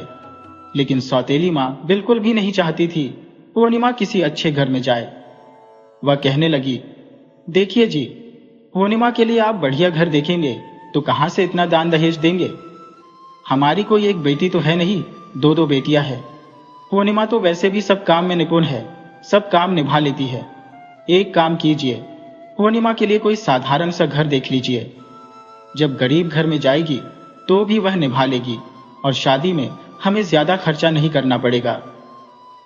किसान ने अपनी पत्नी की बात मान ली और दूसरे गांव में एक गरीब घर में उसने अपनी पूर्णिमा का रिश्ता पक्का कर दिया। जब रिश्ता पक्का करके किसान घर आया तो उसने अपनी पत्नी माया को बता दिया कि उसने पूर्णिमा का रिश्ता तय कर दिया है। यह सुनकर माया बहुत खुश हुई। वह बोली, जी देखिए, मेरी एक बात और मान लीजिए, आप अमावस्या का रिश्ता किसी अच्छे घर में कर दीजिए, क्योंकि अमावस्या बहुत नटखट है, कम खर्च में यह घर खर्च भी नहीं चला सकती। इसके लिए तो कोई अच्छा घर होना चाहिए। और एक काम कीजिए, एक ही दिन दोनों बहनों की शादी कर देंगे, दोनों की बारात एक दिन आएगी, इस तरह हमारे बहुत से खर्चे बच जाएंगे। किसान को अपनी पत्नी माया की यह बात सही लगी और उसने दूसरे गांव में, जिसमें उसने अपनी बड़ी बेटी पूर्णिमा का रिश्ता तय किया था, उसी गांव में जाकर अपनी छोटी बेटी अमावस्या का रिश्ता एक सेठ के घर में कर दिया। सेठ के घर में रिश्ता तय करके वह घर आ गया। अब पूर्णिमा की सौतेली माँ माया बहुत खुश थी कि मेरी बेटी तो ठाठ से रहेगी और ये सौतेली बेटी पूर्णिमा दुख भोगेगी। लेकिन उसकी भाभी को यह बड़ा अजीब लगा। वह कहने लगी, ये आपने सही नहीं किया। लेकिन सास की डांट के आगे बहू की नहीं चलती थी, इसलिए वह चुप होकर रह गई, कुछ भी नहीं कह सकी। दोनों की बारात एक ही दिन आ गई। अमावस्या के लिए तो सेठ और सेठानी के घर से अच्छी खासी बारात आई थी। किसान और उसकी पत्नी ने जो भी उन पर बना, अपनी हैसियत से बढ़कर अमावस्या को दहेज दिया। लेकिन बेचारी पूर्णिमा को उन्होंने ऐसे ही विदा कर दिया। बिना मां की बेटी वहां से विदा होकर अपने ससुराल आ गई। ससुराल में आकर पूर्णिमा ने अपने अच्छे व्यवहार से अपने ससुराल में सबका दिल जीत लिया। वे लोग गरीब जरूर थे, लेकिन दिल से पूर्णिमा को अपनाते थे। पूर्णिमा अपने घर में बड़ों की इज्जत करती, सास ससुर का ख्याल रखती और अपने पति का भी पूरा ध्यान रखती थी। घर का पूरा काम करती। गरीब होने के बावजूद पूर्णिमा के घर में सुख शांति थी। वह दोनों समय पूजा पाठ करती। कहते हैं, गरीब थे तो थोड़े में भी गुजारा कर लेती थी। उधर जो अमावस्या थी, वह सेठ के घर में ब्याही थी। उसके तो ठाठ अलग थे। उसके घर में तो नौकर चाकर लगे हुए थे, लेकिन वह फिर भी पूर्णिमा से जलती थी। एक दिन अमावस्या ने अपने घर पर कीर्तन रखा और गांव के सभी लोगों को बुलावा दिया, लेकिन उसने अपनी बहन पूर्णिमा को उसमें नहीं बुलाया। पूर्णिमा की पड़ोसन उस कीर्तन में जाने लगी तो वह पूर्णिमा से बोली, पूर्णिमा बहन, तुम भी चलो, तुम्हारी बहन के यहाँ नवरात्रि में कीर्तन है। तो पूर्णिमा बोली, देखिए, मेरी बहन ने मुझे बुलावा नहीं दिया है काकी, तो मैं बिना बुलाए उसके कीर्तन में कैसे जा सकती हो। पड़ोसन काकी कहने लगी, देखो पूर्णिमा, माता के कीर्तन में जाने के लिए बुलावे की कोई जरूरत नहीं होती। वहां तो पूजा पाठ होता है और सबको वहां पर जाना चाहिए। भगवान को वहां पर याद किया जाता है। कीर्तन में भगवान के भजन गाए जाते हैं, भजन कीर्तन होता है। जितने ज्यादा से ज्यादा लोग उसमें शामिल हों, उतना ही पुण्य प्राप्त होता है। अब पूर्णिमा धार्मिक विचारों की तो थी ही। पड़ोसन काकी की बात सुनकर उनके साथ चली गई। जब पूर्णिमा अपनी बहन के घर पहुंची तो अमावस्या उस पर बरस पड़ी। कहने लगी, पूर्णिमा, मैंने तुझे बुलाया नहीं, फिर भी तू मेरे घर चली आई। पूर्णिमा कहने लगी, मैं तो पूजा पाठ की वजह से तुम्हारे घर आ गई हूं बहन। कीर्तन में कोई बुलावे की जरूरत नहीं होती। मैंने सुना मेरी बहन अमावस्या के घर कीर्तन है, तो मैं आ गई। मुझे अच्छा लगा कि मैं तुम्हारे घर आ गई हो। तो अमावस्या कहने लगी, मैंने तुम्हें बुलाया नहीं, तुम कैसे मुंह उठाकर मेरे घर आ गई हो। चुपचाप अगर तुम आ ही गई हो तो ठीक है, चुपचाप एक कोने में बैठ जाओ, किसी से कुछ नहीं कहना। बेचारी पूर्णिमा चुपचाप एक कोने में बैठ गई। भजन कीर्तन हुआ, क्योंकि पूर्णिमा तो धार्मिक विचारों की थी, भगवान को बहुत मानती थी। वह भगवान भोलेनाथ की परम पुजारन थी। वह भी भगवान की भक्ति में खो गई। लेकिन जब कीर्तन खत्म हुआ तो प्रसाद बांटा गया। अमावस्या ने सबको प्रसाद दिया, लेकिन अपनी सौतेली बहन पूर्णिमा को प्रसाद नहीं दिया। जब पूर्णिमा ने प्रसाद मांगा तो अमावस्या ने पूर्णिमा को प्रसाद तब भी नहीं दिया और उसका बहुत अपमान किया। कहने लगी, बिना बुलाए आ गई, कौन आता है किसी के घर बिना बुलाए। तुम कितनी ढीठ हो, हम लोग बुलाते भी नहीं है, तब भी मेरे घर आ गई। पूर्णिमा बेचारी बिना प्रसाद के ही घर लौटने लगी। तो रास्ते में उसने सोचा कि बच्चे प्रसाद मांगेंगे तो मैं उनसे क्या कहूंगी। उसने सोचा कि मैं अपने मायके, अपने भैया और भाभी के यहाँ चली जाऊंगी और वहां से बच्चों के लिए कुछ लेकर आऊंगी। ऐसा सोचते हुए वह अपने घर आ गई। लेकिन आज उसको अपनी छोटी बहन अमावस्या की बातें शूल की तरह चुभ रही थी। वह बेचारी आंखों में आंसू भरकर अपने घर आ गई और घर आकर खूब रोई। उसने खाना बनाया, बच्चों और पति और सास ससुर को खिलाया। आज पूर्णिमा का मन बहुत दुखी था, क्योंकि वह तो भगवान की सच्चे हृदय से पूजा करती थी और भगवान की पूजा की वजह से ही वह अपनी बहन के घर गई थी। उसे क्या पता था कि आज उसे जहर का घूंट पीना पड़ेगा। गरीब थी बेशक, लेकिन अपना उसका आत्मसम्मान था। अब उसे इतना अपमानित होना पड़ा था, यह उसकी पीड़ा बहुत ही असहनीय हो रही थी। अब वह अपने पति से बोली, देखिए जी, आज मेरा मन बहुत विचलित है। आज मैं अपने मायके होकर आती हूँ तो आप बच्चों को देख लेना। कल सुबह तक मैं जल्दी आ जाऊंगी। खाना बनाकर बच्चों को खिला पिलाकर और अपने सास ससुर और पति से आज्ञा लेकर पूर्णिमा अपने मायके की तरफ चल दी।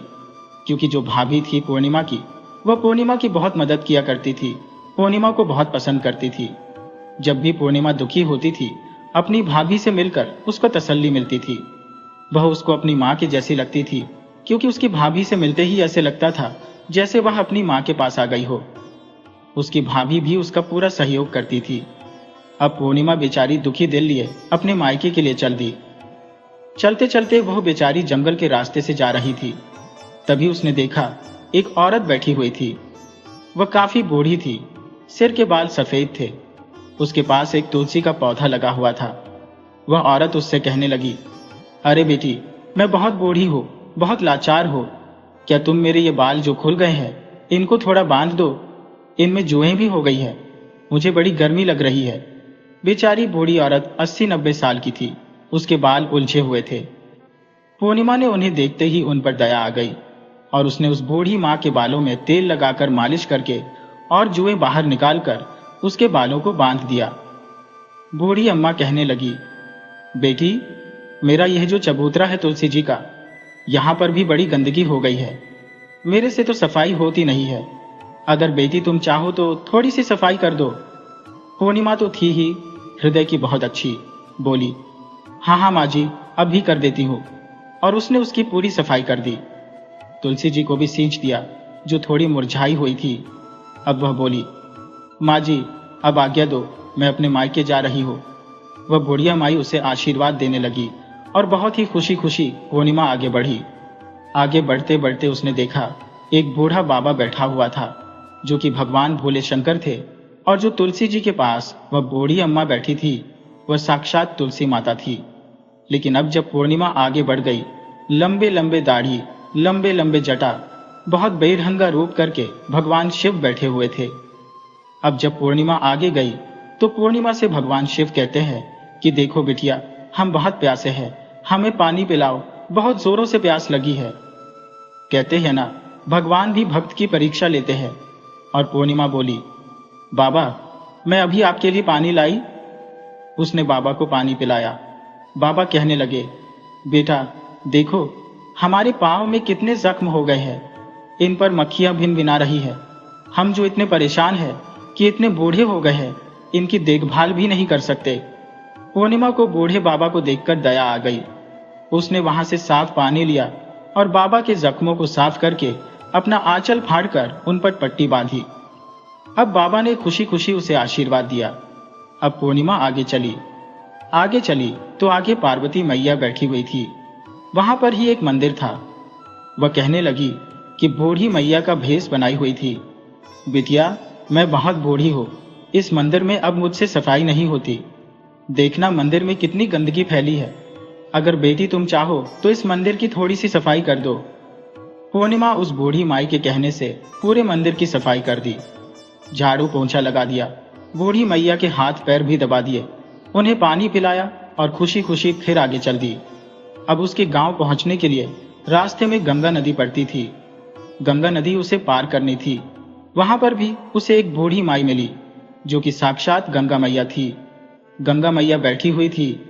बहुत ही बेढंगा रूप करे हुए बूढ़ी सी गंगा मैया थी। गंगा मैया बोली, बिटिया देखना, मेरे सिर में बहुत जुएं पड़ गई है। मेरे से देखा भी नहीं जाता है, ना ही मेरे से साफ सफाई होती है। इधर मेरे घाट के चारों तरफ देखो, मैं यहाँ रहती हूँ, कितनी गंदगी हो गई है। मेरे से अब यह साफ नहीं होता, तुम मेरी थोड़ी सी मदद कर दो। अब पूर्णिमा ने कहा, ठीक है मैया।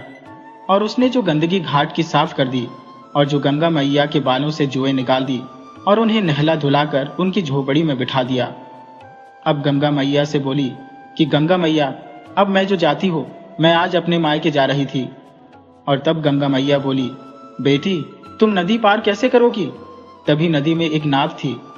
गंगा मैया ने कहा, बेटी तुम एक काम करो, नाव से चली जाओ।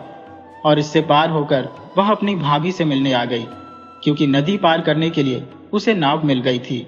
लेकिन अब अपने और अमावस्या के बारे में उसने कोई भी बात अपनी भाभी को नहीं बताई, कि कैसे अमावस्या ने उसका अपमान किया है।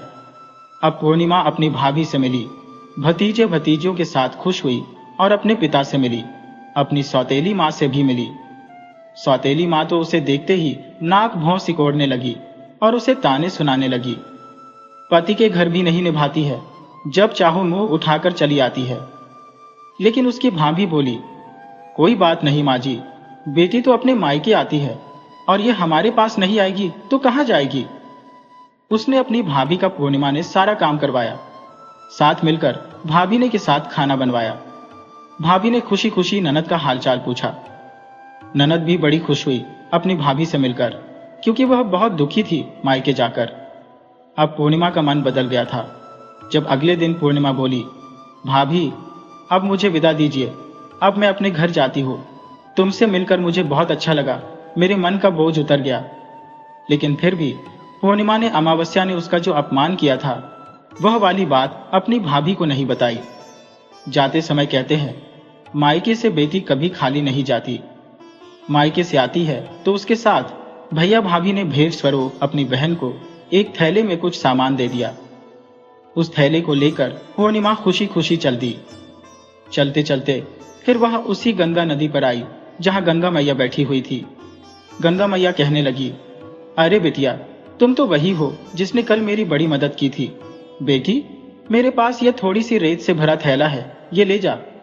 और पूर्णिमा ने पल्लू पसार लिया, बोली, मैया आशीर्वाद में जो तुम दोगी मुझे वह मंजूर है।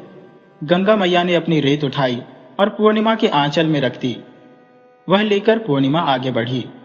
आगे चली तो उसे पार्वती मैया मंदिर के पास मिली और कहने लगी, अरे बेटी, तुम तो कल वाली बिटिया हो ना? ना जाने तुम जैसी बिटिया सच्चे हृदय वाली जिसने मेरी इतनी मदद की।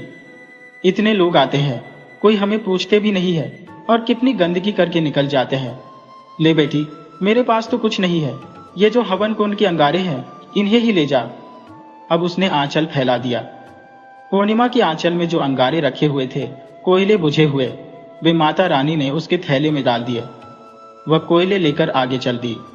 आगे भगवान शिव जो कोड़ी के रूप में बैठे हुए थे, बूढ़े बाबा के, जिनके जख्म हो रहे थे, वे पूर्णिमा को देखकर बोले, अरे बिटिया, तुम तो कल वाली बिटिया हो। देखो मेरे जख्म कितने ठीक हो गए हैं। बेटा, मैं तो पूरी तरह बहुत अच्छा महसूस कर रहा हूँ, बहुत मुझे राहत मिली है। और बेटी, मेरे पास तो कुछ नहीं है, ये थोड़ी सी भभूत है, ये ले लो। पूर्णिमा ने अपना आंचल पसार दिया और भोले बाबा ने उसमें अपनी भभूत एक थैले में भर दी और पूर्णिमा खुशी खुशी लेकर अपने घर जा रही थी। रास्ते में फिर वही तुलसी का चौरा पड़ा। वही बुढ़िया मिली जिसके सफेद बाल थे। वह बोली, अरे बिटिया, तुम तो कल वाली बिटिया हो। तब वह कहने लगी, पूर्णिमा, हाँ मैया, मैं अपने मायके से मिलकर आ रही हूँ। तब बूढ़ी अम्मा बोली, बिटिया देखो, मेरी तुलसी भी कितनी लहलहा रही है। कल तुमने इसे सींच दिया था और देखो तुमने मेरी इतनी सेवा की। बेटी, मेरे पास तो तुम्हें देने को कुछ नहीं है। उसने थोड़ी सी तुलसी की मंजरी तोड़ी और पूर्णिमा को दे दी। पूर्णिमा ने भी अपना आंचल पसार कर उनको ले लिया और थैले में रखकर अपने घर को चल दी। घर जाकर उसने सबकी पोटली बनाई और घर के एक कोने में रख दी, क्योंकि घर पहुंचते पहुंचते शाम हो गई थी। तब वह अपने घर जाकर अपने काम में लग गई। बच्चों के लिए उसने खाना बनाया, घर की साफ सफाई की, अपने सास ससुर को खाना बनाकर खिलाया, पति को खिलाया, बच्चों को खिलाया और खुद भी खाकर सो गई। सुबह जब पूर्णिमा उठी तो सबसे पहले अपनी मायके का थैला खोलकर देखा तो उसमें बच्चों के लिए अच्छे अच्छे कपड़े, बच्चों के खाने पीने की चीजें और कुछ कपड़े पूर्णिमा और उसके पति के लिए थे। अपने बच्चों को उसने नए नए कपड़े दिए और खाने पीने की चीजें दी तो बच्चे बहुत खुश हुए।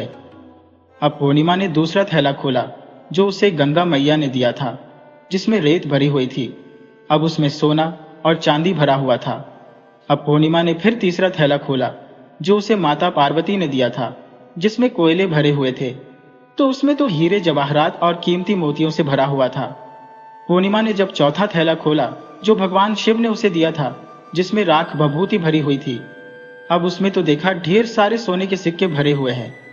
पूर्णिमा ने जब पांचवा थैला खोला जो उसे तुलसी मैया ने दिया था, जिसमें तुलसी की मंजरी भरी हुई थी, उसमें चावल दाल के साथ कई प्रकार का अनाज भरा हुआ था। अब पूर्णिमा के घर में किसी भी चीज की कोई कमी नहीं थी।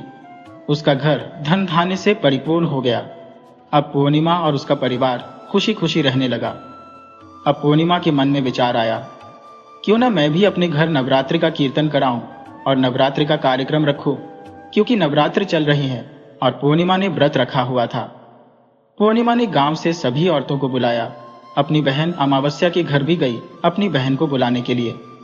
अब अमावस्या अपनी बहन के घर नवरात्रि में आई तो उसने देखा पूर्णिमा के घर किसी चीज की कमी नहीं है, और इतनी धन दौलत देखकर अमावस्या आश्चर्यचकित रह गई। और उसने अपनी बड़ी बहन पूर्णिमा से कहा कि पूर्णिमा, तुम्हारे घर में इतनी धन दौलत कैसे आई? पूर्णिमा ने कहा, देखो बहन अमावस्या, तुमने अपने घर नवरात्रि कीर्तन रखा था, उसमें मुझे तुमने नहीं बुलाया। मैं बिन बुलाए तुम्हारे घर आई और तुमने भगवान माता रानी का प्रसाद तक मुझे नहीं दिया, और तुमने मेरी गरीबी का बहुत मजाक उड़ाया। उसके बाद जब मैं अपने घर आ रही थी तो रास्ते में मेरे मन में विचार आया कि घर पर बच्चे जब प्रसाद मांगेंगे तो मैं उन्हें क्या कहूंगी। इसलिए मैंने सोचा कि मैं अपने मायके आऊंगी, और मैं अपने मायके चली गई। और जो कुछ भी घटना हुई वह सब पूर्णिमा ने अमावस्या को बता दी। तब अमावस्या ने पूर्णिमा से कहा कि देखो पूर्णिमा, तुम भी मुझे प्रसाद मत दो, मुझे डांटो, मेरा अपमान करो। लेकिन पूर्णिमा ने कहा कि देखो अमावस्या, यह तो माता रानी का प्रसाद है, मैं तो सबको दूंगी और तुम्हें भी दूंगी। फिर अमावस्या ने प्रसाद नहीं लिया, वह सीधे अपने घर चली गई। जाकर अपने पति से कहने लगी, देखो जी, मुझसे लड़ाई करो, मुझे मारो। अब वह कहने लगा, अरे अमावस्या, तुम क्या कह रही हो? तो वह कहने लगी, कुछ नहीं, मुझे मारो। उसके पति ने उसमें 2-4 चांटे जड़ दिए। वह रूस मटक के अपने मायके अपने घर चल दी। चलते चलते उसे भी तुलसी मैया के पास वह बूढ़ी औरत मिली। वह बूढ़ी औरत बोली, अरे बेटी, कौन हो? कहाँ जा रही हो? जरा देख, मेरे बाल कितने उलझ गए हैं और मेरा तुलसी जी का पौधा भी सूख रहा है, जरा इसे सींच दे बिटिया। अमावस्या तो थी ही घमंडी औरत, वह किसकी सुनने वाली थी। वह कहने लगी, अरे मेरे पास फालतू के कामों के लिए समय नहीं है, और जल्दी आगे बढ़ी। फिर आगे बढ़ी तो कोढ़ी के रूप में भगवान शिव बैठे हुए मिले। भगवान शिव कहने लगे, अरे बिटिया, मेरे जख्मों पर देख, बड़ी मक्खियां बैठ रही है, जरा इनको उड़ा दे। अब अमावस्या नाक मुंह सिकोड़ते हुए बोली, अरे बाबा, तुमसे तो मुझे इतनी घिन आ रही है, इतने जख्म तुम्हें हो रहे हैं, दूर रहो, कहीं मुझे भी यह रोग न लग जाए। और वह उसे भी अनसुना करके और 2-4 बातें सुनाकर आगे बढ़ गई। आगे पार्वती मैया मिली और बोली, बेटी, मेरे सिर में जुएं पड़ गई है, जरा देख दे और मेरे मंदिर की थोड़ी सफाई कर दे। अमावस्या बोली, मैं फालतू के काम नहीं करती किसी के, मुझे देर हो रही है घर जाने के लिए। उसने उनका भी कहना नहीं माना, कोई काम नहीं किया और आगे बढ़ गई। सामने उन्हें गंगा मैया मिली। गंगा मैया ने भी कहा, बेटी, मेरे घाट की सफाई कर दे, मेरा सिर देख दे, बड़ी खुजली हो रही है। उसने कहा, देख बुढ़िया, मुझे समय नहीं है, मैं किसी अच्छे काम के लिए जा रही हूं, मुझे टोको मत। और वह गंगा जी पार करके अपने मायके पहुंच गई। अपनी भाभी से मिली। कुछ समय बाद मां के पास जाकर बैठ गई और कहने लगी, पूर्णिमा की चुगलियां करने लगी। मां, यहां पूर्णिमा आई थी ना? तो भाभी ने उसे बहुत कुछ दे दिया, उसके घर को इतना भर दिया है कि उसके तो दिन ही बदल गए हैं। पूर्णिमा ने अपनी मां और उसकी भाभी की लड़ाई करवा दी घर में। अब वह कहने लगी, माँ जी, बहू बोली, मैंने तो एक थैले में साड़ी के अलावा पूर्णिमा को कुछ नहीं दिया। तब वह माँ बेटी बहू से लड़ने लगी, क्योंकि माँ तो अपनी बेटी के पक्ष में आ गई थी और उसकी माँ माया ने अपनी बहू के साथ काफी झगड़ा किया। वह कहने लगी, बहू, हम क्या दे सकते हैं, वह तो उसकी किस्मत है माँ जी, उसके कर्म है, वह अच्छे कर्म करती है, इसलिए भगवान ने पूर्णिमा की सुनी है।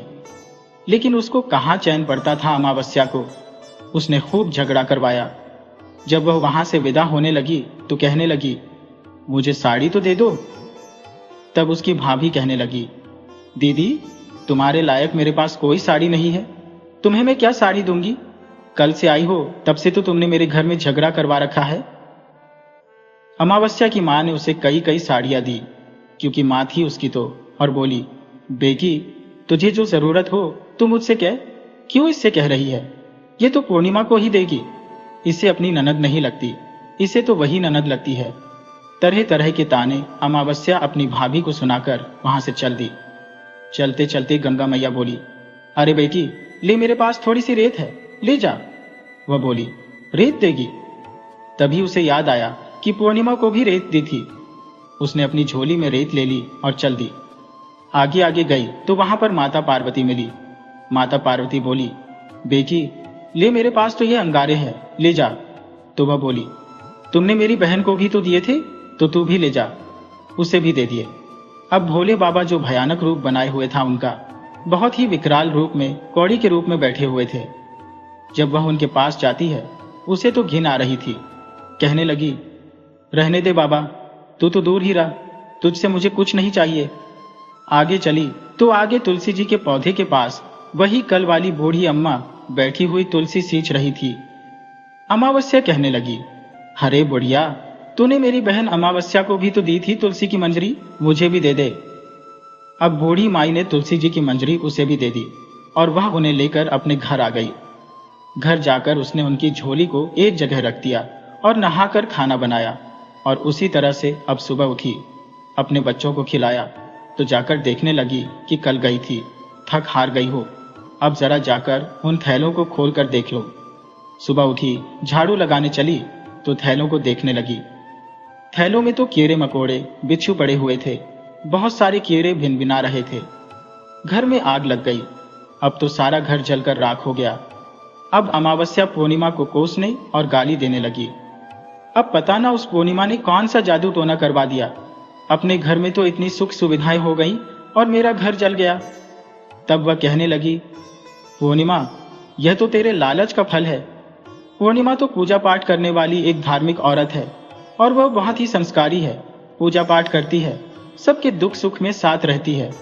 तूने जो किया वह लोभ के कारण किया, इसलिए तेरे साथ भगवान ने ऐसा किया, तुझे सजा दी। अब तू इससे सबक ले और अपने आने वाले समय में तू अच्छी बन और अपनी बहन पूर्णिमा जैसा व्यवहार कर, तो तेरे भी दिन सुधर जाएंगे। लालच करना बुरी बात है। तूने जो किया, तेरे घर में इतना माल भंडारे भरे हुए थे, फिर भी तुझे लालच की पड़ी हुई थी। वह बेचारी पूर्णिमा गरीब थी, वह सबके दुख सुख में साथ होती है, इसलिए भगवान ने उसकी सुन ली।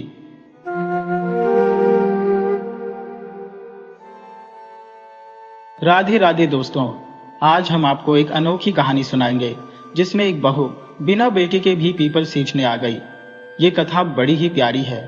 अगर आप हमारे KTV स्टोरी चैनल पर नए हैं तो प्लीज इसे लाइक, सब्सक्राइब और शेयर करें। बहुत समय पहले की बात है, एक गांव में एक सेठ अपनी पत्नी के साथ रहते थे। सेठानी बड़ी ही धर्म कर्म वाली महिला थी।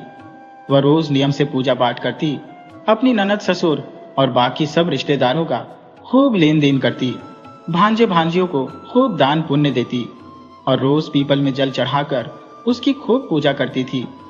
पर सेठ और सेठानी की कोई औलाद नहीं थी। एक दिन पड़ोसन ने ताना मारा कि क्यों इतना धर्म पुण्य करती हो, पोते का मुंह तो तुम्हें देखना नहीं है। पड़ोसन के ये कड़वे बोल सेठानी और सेठ से बर्दाश्त नहीं हुए। अब वे दोनों बहुत दुखी रहने लगे और अपने लिए एक बच्चे की कामना करने लगे। वे सोचते कि अब हमारी उम्र भी बढ़ती जा रही है, अगर बच्चा नहीं हुआ तो हमारे बुढ़ापे का सहारा कौन होगा, कौन हमारा वंश आगे बढ़ाएगा। यही चिंता उन दोनों को हर पल घेरे रहती थी। वे दोनों उदास रहने लगे थे। सेठ को उदास देखकर सेठानी ने सोचा कि अगर सेठ ऐसे ही उदास रहेंगे तो जल्दी बीमार पड़ जाएंगे, इसलिए कुछ न कुछ उपाय करना पड़ेगा। तभी सेठानी ने एक तरकीब सोची। उसने अपने गांव की दाई को बुलाया और उसे कुछ पैसे देकर उससे कहा कि तुम सेठ जी से कहना कि सेठानी गर्भवती है, वह मां बनने वाली है। तो दाई, जो लालची किस्म की औरत थी, उसे तो पैसा मिल गया था, वह कुछ भी करने के लिए तैयार थी। वह पैसे लेकर सेठ के पास गई और उनसे बोली कि सेठ जी, मुबारक हो, आप पिता बनने वाले हैं, सेठानी जी गर्भवती है। यह सुनकर सेठ बहुत खुश हुए। अब धीरे धीरे 6 महीने पूरे हो गए। सेठ जी ने गोद भराई की रस्म रखी, पूरे गांव को न्योता दिया। सेठानी ने दाई को पहले ही समझा दिया था कि जब मेरा 9वां महीना लगे, यानी बच्चा पैदा होने का समय हो, तो तुम तुरंत किसी का पैदा हुआ बच्चा ले आना और हमारे घर के अंदर रुला देना। जिससे सब लोग यही समझेंगे कि सेठानी को बेटा हुआ है। अब सेठानी और सेठ बड़े खुश रहने लगे। धीरे धीरे समय बीता और 9 महीने पूरे होने को आए। जब 9वां महीना पूरा हुआ तो दाई किसी का बच्चा लाई जो कि अभी पैदा हुआ था और सेठ जी के घर लाकर उसे रुला दिया। सबको उसकी आवाज सुनाई दी। पड़ोसियों ने भी आवाज सुनी कि भाई सेठ के यहाँ तो बच्चा हुआ है, क्योंकि उसकी रोने की आवाज आई थी। जब बच्चे की आवाज हुई तो सेठ दौड़कर पहुंचे। वह बोले कि क्या हुआ है? तो दाई ने कहा बेटा हुआ है।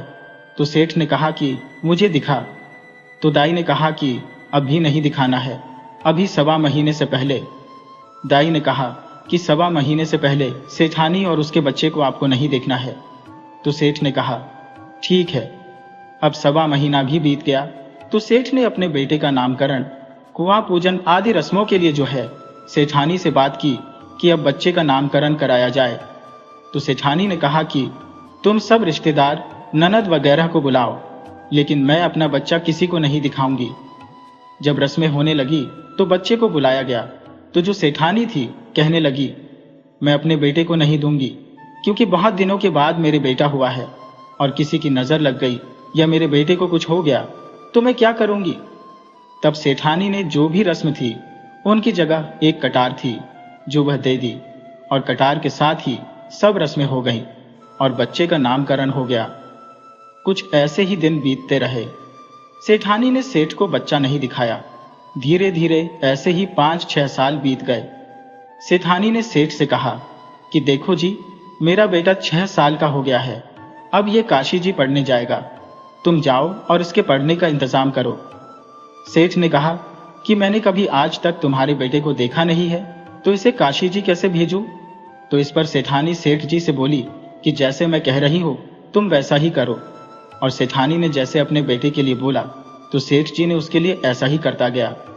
अब जो सेठानी कहने लगी कि मेरा बेटा, तो सब पड़ोसियों से कहने लगी मेरा बेटा काशी जी पढ़ने गया है और मेरा बेटा इतना सुंदर है, मैं किसी को नहीं दिखा सकती हूँ, नहीं तो मेरे बेटे को नजर लग जाएगी। और अब धीरे धीरे ऐसे ही समय बीतने लगा और एक दिन सेठानी ने सेठ जी से कहा सेठ जी, मेरा बेटा अब 16 साल का हो गया है, अब उसकी शादी करनी है। आप एक सुंदर और सुशील कन्या ढूंढकर उससे मेरे बेटे का विवाह करा दो। तब सेठ जी ने सेठानी से बोले कि तू क्यों मेरी आंखों में धूल झोंक रही है? जिस बेटे को मैंने आज तक नहीं देखा है तो उसकी शादी मैं कैसे करूं? किससे करवाऊंगी? सेठानी कहने लगी कि आप तो बस ऐसे ही बोलोगे, जब मैं कह रही हूं कि आप कन्या देखो और मेरे बेटे की शादी होगी तो आ ही जाएगा, आप सब देख ही तो गए। तब सेठ ने सोचा कि शायद सेठानी सही कह रही है, इतने दिन में बेटा पैदा हुआ, माँ का लाडला है, इसलिए वह ऐसा करती है कि कहीं किसी की नजर न लग जाए। अब सेठ कन्या ढूंढने के लिए निकल पड़ा। चलते चलते वह एक गांव में पहुंच गया। वहां कुछ कन्याएं खेल रही थी और शाम होने वाली थी। वह घर बना रही थी और बिगाड़ रही थी। उनमें से एक कन्या अपने घर को नहीं बिगाड़ रही थी। वह बोली बड़ी मेहनत से घर बनता है। तो सेठ को वही कन्या भाग गई। वह उस लड़की के पीछे पीछे उसके घर की तरफ चल दिया। जब वह लड़की अपने घर में गई तो सेठ जी उसके पीछे उस घर में चले गए। उन्हें वह कन्या बहुत सुशील और समझदार लगी थी। सेठ जी ने उसके पीछे पीछे घर पहुंचकर उसके पिता से शादी की बात की और सेठानी ने अपने लड़के को जो है शादी में, सेठ जी ने अपने लड़के की शादी उस लड़की से तय कर दी। शादी की रस्में शुरू हो गईं।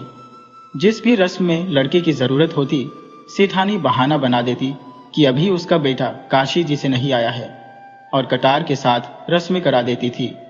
इसी तरह उसने जो सारी रस्में करा दी और उसके बाद जो शादी की घड़ी आई तो फिर भी उसने कटार के साथ ही करा दी। उसने कहा कि किसी कारण से मेरा बेटा नहीं आ पाया है तो कटार के साथ फेरे कर दीजिए और बहू को विदा कराकर अपने घर ले आए। बहू भी आ गई और एक दिन सेठानी की पड़ोसन ने उसको ताना मारा और बहू से कहा कि बिना बेटे की बहू लेकर आ गई, आज तक तेरे बेटे को किसी ने देखा नहीं है। जब बहू ने यह बातें सुनी तो अपनी सास से पूछने लगी, माँ जी, मेरे पति कहाँ है? और वह उसकी सास पड़ोसन से बातचीत करने के लिए मना कर देती है और कहती है, बेटी, तेरा पति काशी जी गया है और वह जैसे ही आएगा जरूर आएगा। मैं तुझे जरूर तेरे पति से मिलवाऊंगी। ये पड़ोसन तो हमसे जलती है, इसीलिए यह तुझे भड़का रही है। इसीलिए आज के बाद इस पड़ोसन से बातें मत करना और घर से बाहर कहीं नहीं जाना। देखो, मेरा मंदिर में जाने का नियम है। मैं जो पीपल सींचती हूँ, कीर्तन करती हूँ, तो उस भी तुम कहीं भी बाहर मत जाना। अपना दरवाजा बंद करके घर के अंदर रहा करो। और ये लो चाबियां घर की। उसको घर की जो 7 कोठे हैं, तो आपको कोठों की चाबी ले लो और जो भी तुम्हारा मन करे वैसा करो, क्योंकि मेरा कोई और नहीं है। तुम ही मेरी बहू और बेटियां बेटा हो, क्योंकि तुम्हें ही घर संभालना है। सब कुछ तुम्हारा है। कहकर सेठानी ऐसे 7 और कोठों की चाबी पकड़ा देती है। बहू जो बड़ी खुश हो जाती है। अब अगले दिन जब सास मंदिर जाती है तो बहू चाबी लेकर कोठे खोलने लगती है। एक दिन उसने पहला कोठा खोला तो उसमें बहुत सारे अच्छे अच्छे कपड़े रखे थे। उन्हें देखकर वह बहुत खुश हुई और उन्हें पहनती और श्रृंगार करती। पूरा दिन ऐसे ही उसका बीत जाता। अब दूसरे दिन उसने दूसरा कोठा खोला तो उसमें तरह तरह के गहने रखे हुए थे, जिन्हें देखकर वह बहुत खुश होती। अगले दिन उसने तीसरा कोठा खोला। किसी में अनाज, किसी में मिठाइयाँ। ऐसे करते करते वह ऊब गई कि रोज रोज यही खोलती हो। अब उसकी सास जब मंदिर गई तो वह सोचने लगी कि 7वां कोठा रह गया है, उसको और खोलकर देखते हैं। जब सास मंदिर गई तो उसने 7वें कोठे को खोला। जब उसने 7वें कोठे को खोला तो उसमें क्या देखती है? उसमें जो है एक पीपल का पेड़ है और मंदिर बना हुआ था। तो वह सोचने लगी, मेरी सास रोज मंदिर जाती है, घर में ही मंदिर है तो क्यों बाहर जाती है? वह देखती है कि 7वें कोठे में जो पीपल का पेड़ है उसमें से एक लड़का निकलता है। तो वह उससे पूछती है कि तुम कौन हो और कहां से आए हो? तब वह लड़का कहता है कि मैं तेरा पति हूं और मैं काशी जी से आया हूं। बहू ने कभी अपने पति को देखा नहीं था, तो उसने कहा कि मैं अभी माँ जी को बताऊंगी। तो वह कहता है कि अभी माँ को कोई बात मत बताना। बहू ने अपने पति को देखा नहीं था, तो उसको ही अपना पति मान लिया और उसके साथ बातें करने लगी। अब तो बहू रोज सासू माँ के मंदिर जाते ही 7वें कमरे में पहुंच जाती और रोज लड़का, जो कि लड़का इस पेड़ में से निकलता था, उसके साथ खूब बातें करती, चौपड़ खेलती। और ऐसे ही कुछ दिन बीत गए तो वह गर्भवती हो गई। तो सेठ जी सेठानी पर बहुत गुस्सा करने लगे कि अब मैं लोगों को क्या मुंह दिखाऊंगा, हमारी तो ऐसी बदनामी हो जाएगी, हमारी तो समाज में नाक कट गई। मैंने आज तक बेटे को किसी ने देखा नहीं, मैंने खुद आज तक अपने बेटे को नहीं देखा, तो वह पेट से कैसे हो गई? इस तरह से सेठानी ने कहा कि क्यों गुस्सा करते हो, मैं अपनी बहू से पूछ लूंगी। सेठानी ने बड़े प्यार से अपनी बहू से पूछा कि बहू, ये बच्चा किसका है? तो बहू ने बता दिया कि माँ जी, आपके बेटे का है। माँ जी, वह यहाँ आ गए हैं और 7वें कमरे में छुप कर रहते हैं। मैं आपके मंदिर जाने के बाद रोज वहां जाती हूँ और हम दोनों खूब चौपड़ भी खेलते हैं, बातचीत करते हैं और समय बिताते हैं। इस पर सास ने सोचा कि पता नहीं कौन कमरे में छिपकर बैठ गया है, जो मेरी भोली भाली बहू को जो है ठग रहा है, क्योंकि मेरे तो कोई बेटा ही नहीं है। वह तो मन में सास ऐसी सोच रही थी। इस पर उसने कहा कि तुमने हमें बताया क्यों नहीं था? तो बहू ने कहा, माता जी, आपके बेटे ने मना कर दिया था कि माँ को मत बताना। तो उसने कहा कि बेटे से कहना कि चूड़ी पहनाने की रस्म करनी है तो चूड़ी पहनाने की रस्म में जरूर आए, क्योंकि जब गर्भवती महिला होती है तो कहीं पर गोद भर आई, कहीं पर चूड़ी पहनाने की रस्म। कुछ न कुछ रस्में अलग अलग कस्बों में, अलग अलग राज्यों में तरह तरह की होती है। तो उसने कहा कि हमारे यहाँ चूड़ी पहनाने की रस्म में जो बेटा ही बहू को पहनाता है। तो वह कहने लगी, ठीक है माँ जी, मैं उनको बता दूंगी। अब अगले दिन बहू ने सारी बात उस लड़के को बताई। लड़के की माँ ने कहा लड़के से, हम कह दिया कि मेरी माँ ने कहा है कि जरूर आना है मुझे चूड़ी पहनाने, नहीं तो माँ बहुत गुस्सा करेगी। तो उसने, लड़के ने कहा अपनी बहू से कि ठीक है, माँ से कह देना, मैं जरूर आऊंगा। तो बहू ने सास से कहा, हाँ, आपका बेटा कल जरूर आएगा। तो दोनों सास बहू निश्चिंत हो गईं। अब चूड़ी पहनाने की रस्म में सारे मोहल्ले पड़ोस की औरतें इकट्ठी हो गईं। तो बहू को बैठाया गया चौकी पर और उसके बेटे मतलब लड़के का इंतजार करने लगे कि बहू को चूड़ी तो वही पहनाता है। अब क्या देखते हैं। थोड़ी देर बाद एक 17-18 वर्ष का बहुत ही सुंदर नौजवान लड़का वहां आकर बहू के पास बैठ गया। तो वहां आए सभी मेहमान और गांव वाले चौंक पड़े। देखो कितना खूबसूरत लड़का है, इसलिए सेठानी अपने लड़के को किसी को नहीं दिखाती थी। रस्म खत्म होने पर लड़का जाने लगा तो वह बोली, अब आप कहाँ जा रहे हो? तो लड़के ने कहा कि मुझे जाना पड़ेगा। तो लड़का जाने लगा तो बहू भी लड़के के पीछे पीछे चल दी। जैसे ही वह पीपल के पेड़ के पास जाकर सांप की केंचुल पहनने लगता है तो बहू उस केंचुल को आग लगा देती है। दरअसल वह लड़का एक नाग होता है, जो पीपल का नाग होता है, जो मनुष्य के रूप में आता है, और केंचुल को बहू जो उसकी जला देती है। तो अब जब वह वापस नाग के शरीर में जाता तो लड़के का शरीर जलने लगता है, जिस पर बहू उस पर तुरंत कच्चा दूध डाल देती है, जिससे उसकी जलन शांत हो जाती है। उसके बाद लड़का और अपनी बहू और सेठ सेठानी के साथ खुशी खुशी रहने लगता है। क्योंकि पीपल देवता से वह लड़का आता था जिसे पीपल देवता भेजते थे, क्योंकि पीपल देवता सेठानी की पूजा से बहुत खुश थे, इसलिए वह उस नाग को सेठानी का बेटा बनाकर भेजते थे। अब जब उसकी कैंचुल जल गई तो वह दोबारा उधर नहीं जा सकता था, और पीपल देवता ने उसे सेठ सेठानी का पुत्र बनकर रहने के लिए हमेशा हमेशा के लिए भेज दिया।